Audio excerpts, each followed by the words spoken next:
নমস্কাৰ প্ৰিয় দৰ্শক, মোৰ আধ্যাত্মিক চিন্তা চেনেললৈ আপোনালোকক স্বাগতম জনালোঁ। আজি মই পুনৰ এটা ভিডিঅ' লৈ আপোনালোকৰ ওচৰলৈ আহিছোঁ। আজি মই এই ভিডিঅ'টোৰ দ্বাৰা আপোনালোকক এনেকুৱা কিছুমান কথা ক'ম, যিবিলাক কাম আমি কেতিয়াও কৰিব নালাগে। আমি জানিয়ে বা নাজানিয়ে বা ভুলতেই কিছুমান কাম কৰি থাকোঁ।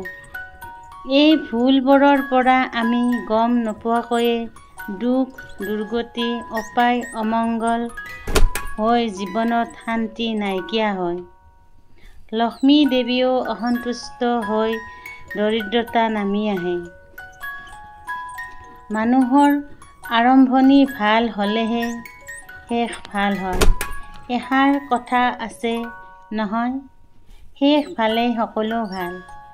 এতিয়া মই আপোনালোকক ভুলতেও কেতিয়াও নকৰিবলগীয়া কাম কেইটামানৰ কথা ক'ম। দৰ্শকসকল, ভাল পালে ভিডিঅ'টোত লাইক এটা কৰি আন 10জনেও উপকৃত হ'ব পৰাকৈ শ্বেয়াৰ কৰি লগতে ছাবস্ক্ৰাইব কৰিব। কমেণ্টত জয় মা লক্ষ্মী বুলি লিখি দিব। ধৰ্মশাস্ত্ৰ মতে আমি শুই উঠিয়ে কেতিয়াও আইনা চাব নালাগে। দিন ভালে নাযাব, মহা বিপদ আহিব পাৰে।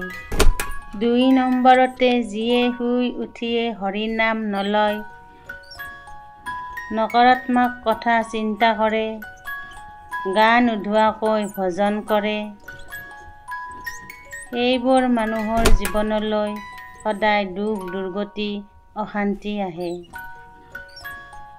সদায় সূৰ্য দেৱতাক জল অৰ্পণ কৰি ভজন কৰিব লাগে, কাৰণ সূৰ্য দেৱতা হৈছে অন্নদাতা দেৱতা। সেয়েহে সূৰ্য দেৱতাক জল অৰ্পণ নকৰিলে দাৰিদ্ৰতাই আগুৰি ধৰে। সেই ঘৰৰ পৰা লক্ষ্মী গুচি যায়।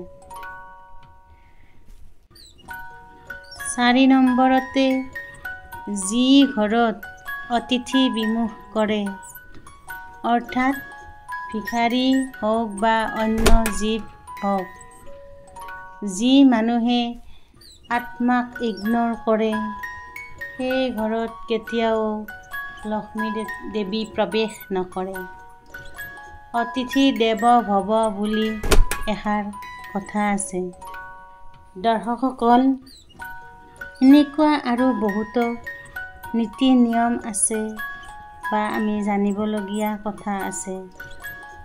আমি জানিয়ে হওক বা নাজানিয়ে হওক, নাইবা ভুলতেই হওক, এই কৰ্মবোৰ কৰি নিজৰ দুৰ্ভাগ্যৰ কাৰণ আমি নিজেই ক'ব নোৱাৰাকৈয়ে নিজেয়ে আমি দৰিদ্ৰতা মাতি আনো।